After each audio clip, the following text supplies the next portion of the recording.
కోపాలు చాలండి శ్రీమతి గారు, కొంచెం కూలవ్వండి మేడం గారు.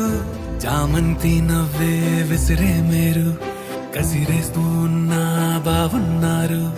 సరదాగా సాగే సమయంలోన మరిచిపోతే బాధ కబురు.